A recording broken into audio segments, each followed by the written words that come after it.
Você já está safra, é isso? Não, que a palavra que você perguntou. O que é saprófitas? Cadê? Fungos, alimentos absorvendo substâncias orgânicas provenientes de matéria orgânica de composição. É isso aí? É isso aí. Gostou não? Gostou do Se fosse infante, sabia o que era. Aqui, ó, se eu conseguir, cota zero. Não, mas não vai entrar. Não vai entrar. Mas vou deixar aqui. Não vai entrar.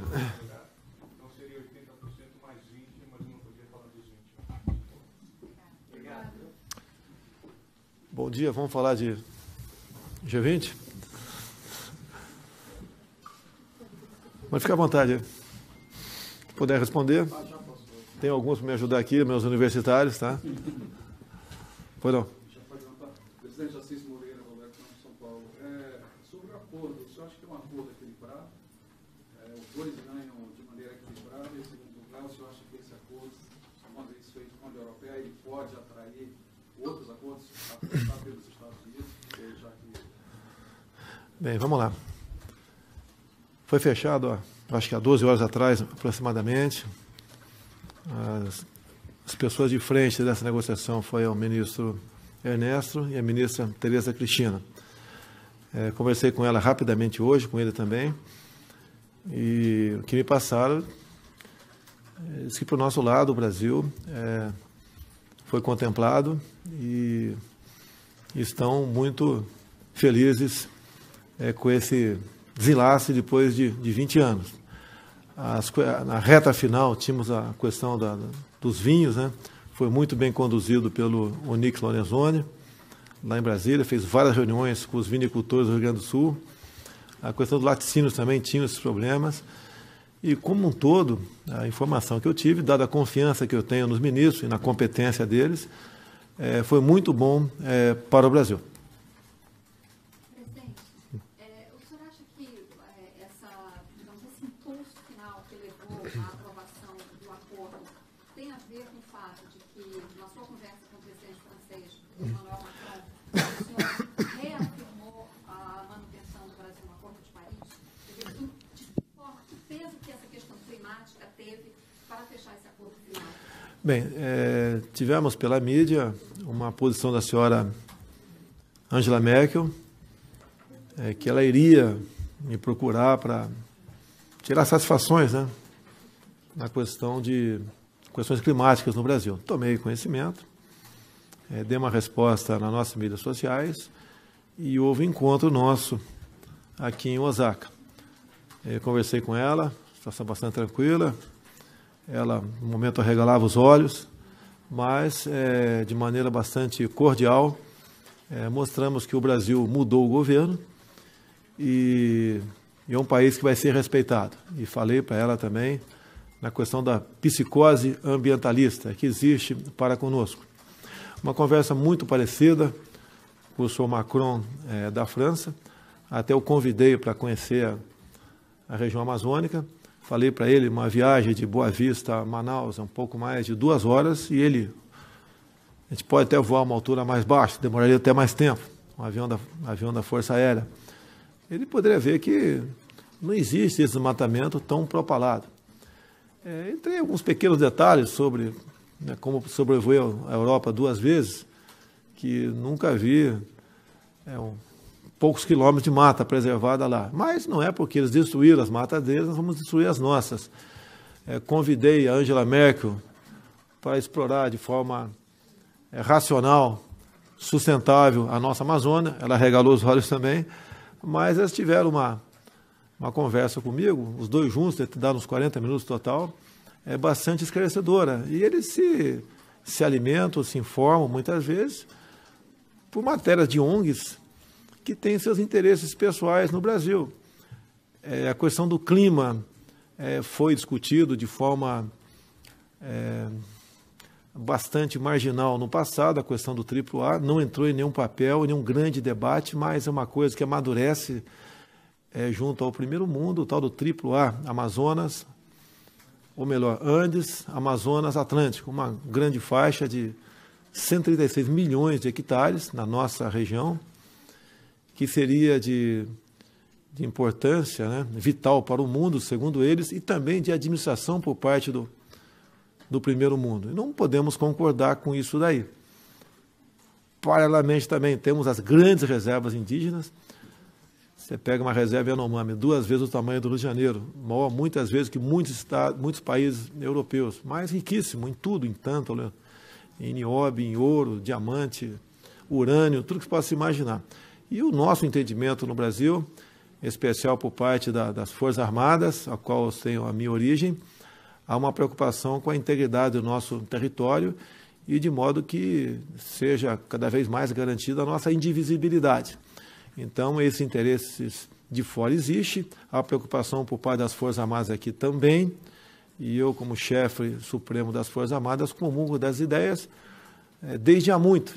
Então, essas questões todas, a gente conversa, abre o jogo e entendam ou não, né?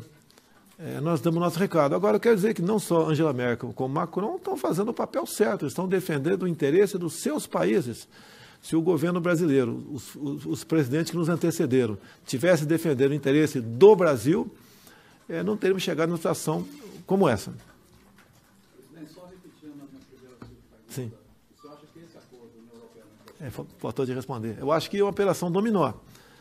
Com toda certeza, outros países terão interesse em negociar conosco, né? O Japão mesmo, aqui, um órgão de imprensa falou que eu fui passear no primeiro dia, né? Eu fui recomendado a não dormir no primeiro dia, para poder dormir durante o dia, que seria no Brasil, e estar em condições de enfrentar a maratona de reuniões. Eu fui numa churrascaria assim, e com todo respeito ao povo japonês aqui, quem come um churrasco de carne australiana, de carne brasileira, é uma enorme diferença. É uma enorme diferença. Vocês mesmo, sem ser bairrista, sem querer ser um brasileiro, né, radical aí, há uma diferença enorme, né? Agora, vamos trabalhar nesse sentido. Falei em 2 momentos, falei sobre churrasco, né, com a população, com pessoas importantes na mesa, com japoneses, e disso daí. Então, eu estou aguçando a curiosidade deles para comer um churrasco brasileiro. Quem sabe o nosso comércio da carne aqui tenha sucesso no futuro.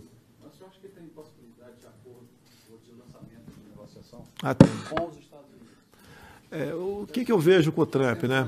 Tive uma conversa reservada com ele nos Estados Unidos há 2 meses ou 3. A conversa agora foi mais aberta um pouquinho. Ele é uma pessoa que está muito confiante no governo brasileiro. O eixo norte-sul, há um interesse por parte deles. Eu tenho falado, já que eles têm preocupação com a Venezuela, resolveu esse imbróglio, temos a preocupação com a Argentina. Estou muito feliz que o Macri participou também dessa questão do Mercosul, divulguei em algumas mídias sociais minhas isso daqui. Há uma possibilidade, segundo o Trump mesmo nos disse, nessa reunião mais reservada agora, de ele visitar a Argentina, talvez no mês que vem, possibilidade apenas, onde eu peguei e complementei, seria muito bom se fizéssemos uma reunião na Argentina, juntássemos ali Marito do Paraguai, Pineira do Chile, o presidente também da Colômbia, Peru, o Duque. Então seria isso aí, pode ser que ocorra essa reunião nossa, que afinal de contas, né, queiram ou não, a América do Sul, graças a Deus, está deixando um pouco a esquerda, indo para o centro, e em alguns casos, centro-direita. Presidente, só voltando rapidamente a essa questão das mudanças climáticas, Tá. do meio ambiente, no acordo do Brasil, e todos os signatários do acordo deixam claro que se comprometem no cumprimento das metas do Acordo de Paris. O senhor, essa questão foi, como o senhor mencionou, questionada pela chanceler Angela Merkel, pelo Macron. Esse acordo deixa claro de uma vez por todas que o governo Bolsonaro vai se manter no acordo até o final? No momento, estamos no acordo. Falei com a Angela Merkel, a Alemanha não vai cumprir isso que está no acordo, tocante a energias fósseis. Você pode ver, aproximadamente, né, o que cada brasileiro bota para fora ou produz CO2, o alemão 4 vezes mais. A nossa matriz energética é muito voltada, torno de 50%, não tenho o percentual exato aqui, mas bem grande, para fontes de energia de energias renováveis, enquanto que a Alemanha continua fóssil ainda. Nós temos quase nada no Brasil de carvão. A Alemanha usa muito o carvão. Então, se alguém tem que falar e dar exemplos sobre proteção ambiental, é o Brasil. Você pode ver na região amazônica, cada proprietário, né, rural tem que destinar 80% da sua terra para a preservação da vegetação nativa. Isso é feito por satélite, não tem como você burlar isso daí. E nós vamos fazer tudo para cumprir a lei. Agora, o que não podemos aceitar certas observações e uma difamação do Brasil tocante a essa área. Se pegar, por exemplo, matéria nos últimos 5 anos sobre devastação, desmatamento da região amazônica, ela está toda devastada. Bom dia. Hoje o mundo vai observar com muita atenção o encontro entre o presidente Trump e o presidente Xi Jinping, e o senhor ficou numa posição muito estratégica, porque encontrou com o presidente Trump ontem e conversará com o presidente Xi Jinping logo mais. Quais são as expectativas do Brasil para esse encontro entre China e Estados Unidos e as suas também para o encontro com o presidente Xi Jinping, país que o senhor deve visitar em breve, né? Eu fechei com ele, talvez em agosto, outubro, tá? Vamos visitar a China, sim. Talvez a gente, na mesma viagem, passe pela Arábia Saudita. Há interesse nosso. A China é o nosso maior parceiro comercial. Queremos aprofundar esse relacionamento, até para desfazer certas coisas que falavam a meu respeito desde lá de trás. E, por coincidência, ontem eu fiquei durante o jantar, né, na minha frente à direita, o Trump, exatamente do meu lado o Xi Jinping. E eles conversaram o tempo todo, né? 90% da conversa foi entre os dois, 10% comigo. Até que achei que foi um tempo bastante grande, fiquei muito feliz. Deixar bem claro. E ouvi tudo que foi falado ali, foi falar de muita coisa, estratégia, um aprendizado para mim a conversa dos dois, se bem que o Xi Jinping fala muito menos do que o Trump, né? E o Trump bastante envolvente. Por coincidência, algumas horas antes, eu vi que, quando estava recebendo chefes de Estado, né? O Trump e o Xi Jinping não passaram assim sem se cumprimentar, e à noite uma conversa maravilhosa.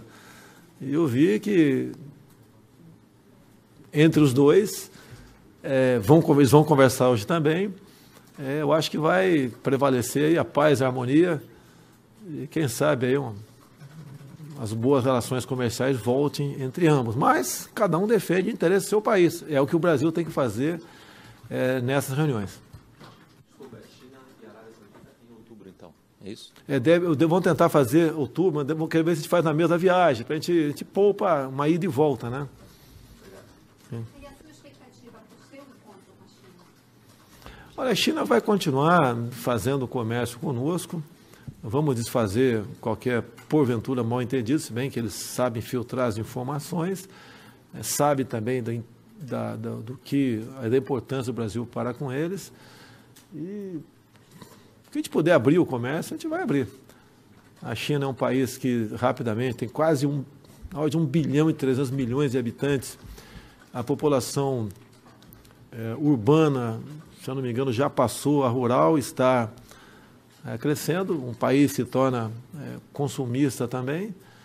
E há interesse da nossa parte. Agora, a grande preocupação nossa, né, acontece em alguns momentos aqui, mas o governo, em grande parte, está jogando muito no Ministério da Ciência e Tecnologia com o Marcos Pontes, na questão de inovação, pesquisa, desenvolvimento. É isso que a gente precisa, porque nós não vamos viver eternamente dos commodities. Apesar de nós, talvez, sermos a última fronteira, né? Que poucos países têm o potencial que nós temos, isso vai acabar um dia. E olho para vocês jovens aí, né? Eu já estou velhinho, já estou com 2 pés na cova já.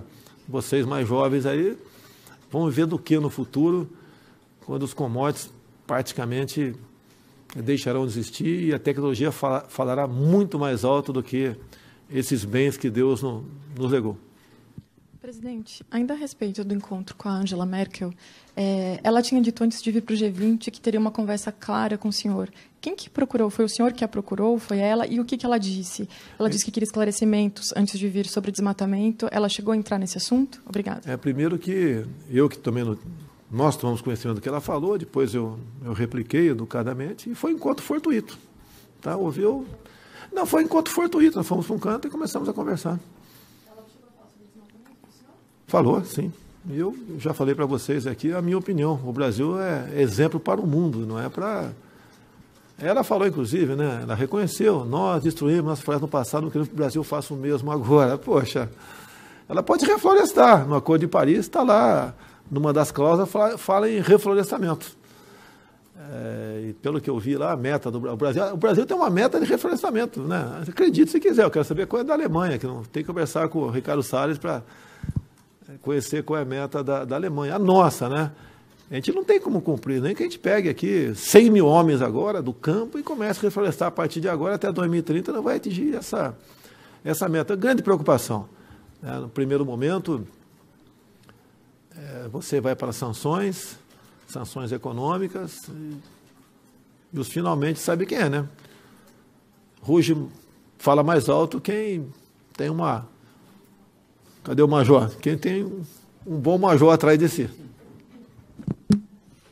Presidente Sami, da agência Bloomberg, eu queria retomar o assunto do G20. A gente sabe que os Sherpas que estão negociando o comunicado final passaram uma noite dura de trabalho e que agora estão retomando pela manhã tentativa de achar um consenso aí para poder assinar um acordo. Qual que é a grande dificuldade do ponto de vista do Brasil? Fala aqui. O que está pegando? Deixa o Guarani falar que está mais... Tá bom, obrigado. Acho que o que está pegando é o fechamento. Bom, de fato, estão tentando alinhar um texto, né? Acho que essas grandes discussões está todo mundo acompanhando. Discussões de comércio. Então, o que nós temos que fazer é alinhar um texto que esteja de acordo com todo mundo, né? É isso que estão fazendo a madrugada inteira. As negociações estavam até 4h30, 5 horas da manhã. E é isso que eles estão avançando agora. Esperamos que tenha um texto fechado para o fechamento da reunião de hoje. Tem chance de dar um texto? Sempre tem, mas esperamos que tenha um texto. Acho que é isso que todo mundo está. Acho que é isso que está todo mundo esperando. E de novo, o movimento do Mercosul e União Europeia hoje é muito importante para demonstrar que ainda acreditamos no livre comércio no mundo. Presidente, outra coisa aqui que tem sido um dos temas mais importantes justamente do comunicado. Os países dizem que vão adotar todas as medidas, usar todos os instrumentos para reforçar o crescimento. No caso do Brasil, que tem o quinto pior desempenho entre os 20 países no G20, o senhor diria que precisa adotar mais medidas de impulso, de estímulo ao crescimento do Brasil e quais medidas poderiam eventualmente ser essas no curto prazo? Você vê, quando você vai para muitas alíquotas zero, na questão do Mercosul, você pega Brasil e Alemanha, por exemplo, produzem algo parecido com a alíquota zero. Qual vai chegar mais barato em outro país? Aquele que tem menor tecnologia, aqueles que têm uma mão de obra mais barata. Nós temos um problema no Brasil. Olha uma coisa gravíssima que hoje é sexta-feira, no Brasil não, no Brasil é sexta ainda. Então hoje caduca a medida provisória do imposto sindical. Ou seja, né, os sindicatos vão receber em torno de 3 bilhões de reais dos trabalhadores. E para muitos sindicatos, não são todos, eu repito, por favor, não são todos. Usam dinheiro para quê? Primeiro que não prestam conta de absolutamente nada. Usam para pressionar quem produz. Greves, custo de mão de obra, piquetes, aumenta o nosso custo de mão de obra, desestimula o empreendedor a continuar naquele seu projeto, só atrapalha. Agora, eu lamento com a medida provisória caduque na Câmara, porque a gente sabe que parte dos líderes, resolveram não encaminhar para a comissão especial o nome dos seus liderados. Daí ela caducou. Eu poderia até caducar, a gente aceitaria, sem problema nenhum, né? Democracia é isso. Mas que ela fosse a plenária e fosse derrubado no voto. Duvido que fosse derrubado no voto. Duvido. O parlamento ia ratificar a nossa medida provisória. Perde a classe produtora, perde o Brasil, perde em competitividade o nosso Brasil. A gente não pode brincar com essas questões, né? Ignorar, fazer acordos, né? Porque todos nós perdemos. Você pode ver, acabei de falar ali alíquota zero, né? Com toda certeza isso vai ajudar a encarecer o que nós produzimos no Brasil.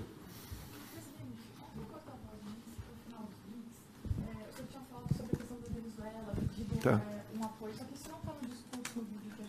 Não, foi bastante, foi en passant. Eu estava na presença aí do o nosso presidente da Rússia, tá certo? E eu vi que não era um momento de você ser um pouco mais agressivo nessa questão, porque a Rússia, alguns aviões militares têm passado pela Venezuela, que está bastante complicada a situação, há uma presença muito forte de aproximadamente 60 mil cubanos lá dentro. Cuba recebe ainda grande quantidade de petróleo da Venezuela. Hezbollah tem células lá dentro, tem as milícias, tem um exército cuja cúpula são generais narcotraficantes. Então, essa série de interesses, né, lá na Venezuela, e tendo em vista a fraqueza de Maduro, temos uma ditadura bastante forte lá. Então, não atingiria meu objetivo com um posicionamento meu nesse sentido. Nós sabemos que quem decide o futuro do mundo são as potências nucleares. Então, da minha parte, eu não quis polemizar com o senhor Putin, com a potência nuclear, tá certo? E tocamos o barco. Como eu disse agora há pouco, parabéns aos chefes de Estado que lutam pelo interesse dos seus países. Nós temos que nos preocupar aqui para que o Brasil, que estava a um passo de uma venezualização, não ocorra no futuro. E como temos a preocupação agora com a Argentina, o meu entendimento, não vou interferir nas questões de fora do Brasil, mas se voltar a senhora Cristina Kirchner, mesmo como vice na Argentina, eu acho que temos o risco, sim, de ter uma Venezuela aqui no Cone Sul da América do Sul.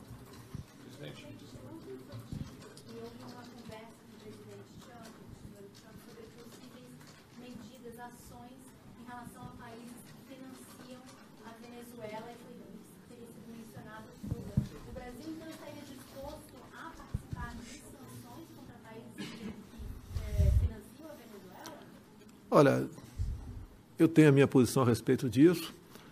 Eu ouviria aí, numa questão como essa, não só o ministro das Relações Exteriores, bem como o senhor ministro da Defesa, e também ouviria o Conselho de Defesa para tomar uma decisão nesse sentido. Mas não adianta para você. Eu seria favorável a isso, mas a maioria que decide uma medida nesse sentido. Eu, particularmente, concordo com medidas dessa natureza, né, de embargos, contra países que estão alinhados com a Venezuela e que não têm qualquer compromisso com a democracia ou com a liberdade. Agora, a China, a última pergunta, só para complementar, China e Rússia são aliadas, são chamadas de aliadas da Venezuela. Como que o Brasil trataria diferentemente? Aí outro nível, mas é lógico, tudo tem hierarquia, tá certo? Eu não vejo chineses dentro da Venezuela, não vejo russo, a não ser um punhado de militares lá dentro. E nós sabemos que esses 60 mil cubanos, né, estão lá da mesma maneira parecida como estavam os 10 mil ditos médicos cubanos aqui no Brasil. É uma coisa bastante semelhante. Eu nem mandei nenhum cubano embora, resolveram sair por livre e espontânea vontade. Assim como o Cesare Battisti, antes de eu assumir, saiu por livre e espontânea vontade. Assim como o CONARE já decidiu, e está faltando poucas ações, para que 4 paraguaios terroristas nós viemos a devolver para o marido. Última pergunta aqui, presidente. Sobre a questão do terrorismo no Brasil, o senhor tinha dito que quando a polícia avançasse nas investigações, eu tomaria uma providência no Ministério. Eu conversei com... uma prisão de assessores. Como tá. é que o Se prender um assessor meu aqui, não quer dizer que eu seja culpado de alguma coisa, né? Conversei com o Sérgio Moro rapidamente sobre isso, que a prioridade nossa aqui é outra. Ele mandou a cópia do que foi investigado pela Polícia Federal para mim, mandei um assessor meu ler, porque eu não tive tempo de ler. E voltando ao Brasil, vou me reunir com o Sérgio Moro, e o que eu acertei com o Moro depois das eleições do ano passado, quando ele aceitou ser ministro, impôs, logicamente, né, algumas condições, o que é natural. Ele perguntou para mim lá atrás, se uma investigação da PF atingir integrante do primeiro escalão teu, ministro, qual vai ser o seu procedimento? Vai tentar abafar ou deixa o processo seguir? Falei, deixa seguir. E o que eu falei para o Moro também, ele já está tomando providência, uma coisa muito importante. A acusação em cima do Marcelo Vantônio é tendo em vista uma candidata que recebeu uma importância grande, né, de recursos do fundo partidário e teve uma quantidade ínfima de votos. a mesma coisa, ou mais grave, acontecer em quase todos os outros partidos. Então, o que eu falei para ele, determino a partir de agora, que determine a Polícia Federal que investigue todos os partidos onde candidatas receberam recursos enorme, grande, e tiveram uma votação bastante pequena. Então, tem que valer para todo mundo. Não ficar fazendo pressão em cima do PSL para tentar me atingir. Bom dia, bom dia. Bom dia, Moro, senhor presidente. Em que eu não confio, está fora do governo. Confio no Moro, sim. Por enquanto, não tem nada. Uma vez tendo, né, como conversado com o Moro lá atrás, qualquer coisa mais robusta contra uma ação irregular de ministro, as providências vão ser tomadas da nossa parte. Bom dia, presidente. Eu sou Catarina Peters. Até segunda-feira, até segunda-feira, os 22 são ministros. Bom dia, eu sou Catarina Peters, do Spiegel da Alemanha. Please allow me to pose my question in English, and please allow me to go back to the free trade agreement. Ajuda aí. Is this also a signal towards President Trump that a large part of the world still believes in free trade? And the second question, do you think there is a certain arrogance of a few European countries like Germany in dealing with Brazil?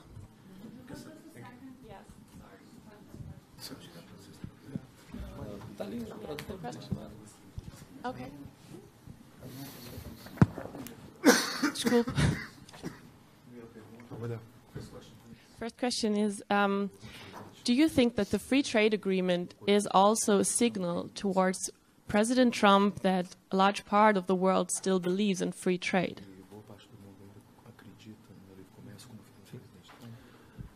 Olha, durante a minha pré-campanha e campanha, a imprensa duvidava que eu seria convertido ao livre mercado.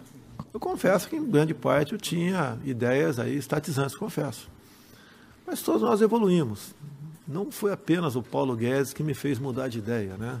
O meu filho também aqui, o Eduardo, também, nesse sentido. E nós acreditamos que somente o livre comércio, onde o indivíduo é forte e não o Estado, e que nós podemos sonhar com democracia, liberdade e prosperidade. Então, estamos afinados. Tanto é que, você pode ver, você sabe que por que caiu o último presidente dos Correios, né?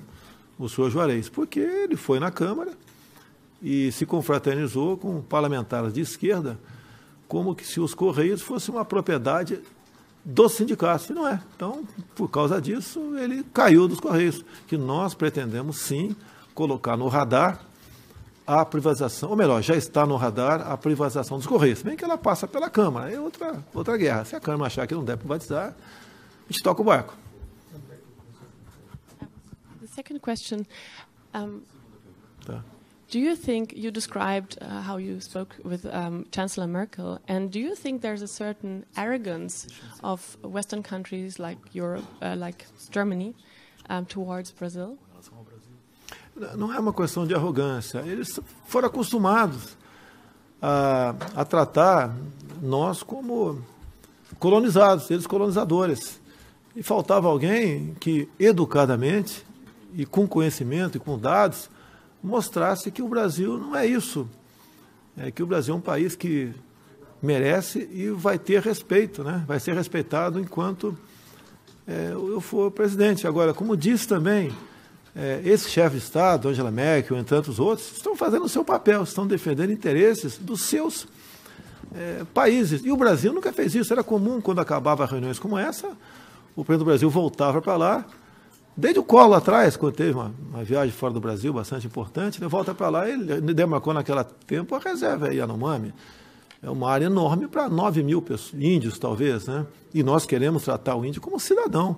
O índio não pode ser tratado como se fosse um pré-histórico, né? Um ser pré-histórico, a viver confinado eternamente.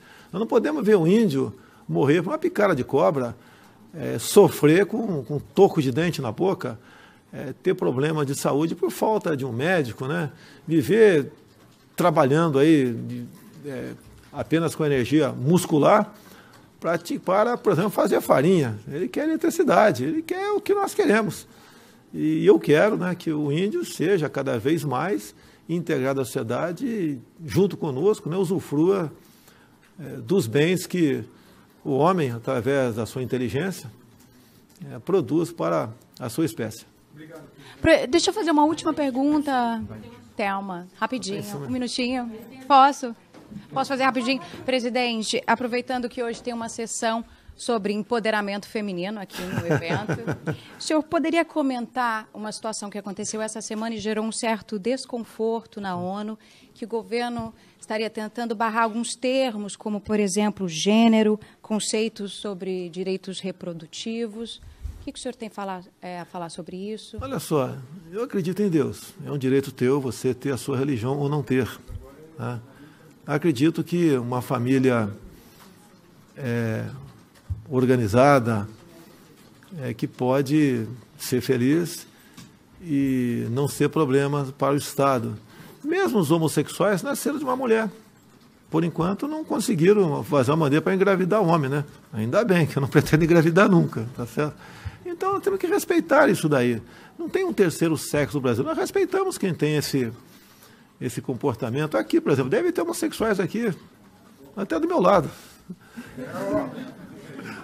Sem problema nenhum. Empoderamento feminino. Ninguém manda mais na minha casa que a minha esposa. Alguns acham que ela fala Libras porque eu proibi de gritar comigo. Não é verdade. Ela, no gesto e nas palavras, muitas vezes, ela impõe a sua vontade em casa e não tem problema nenhum com mulher. O senhor vai à discussão sobre empoderamento feminino, que vai estar aqui no G20? Está previsto? Está previsto, sem problema nenhum. Poxa, eu sou apaixonado por vocês. Eu não viveria sem vocês. Tu acha que eu viveria com esses dois aqui? Nem com você, negão. Só sobre a participação, o senhor foi convidado, o senhor decidiu ir? Eu não sei, eu tenho aqui uma programação. Aqui, acredito, os chefes de Estado estão livres a participar de qualquer sala de reunião.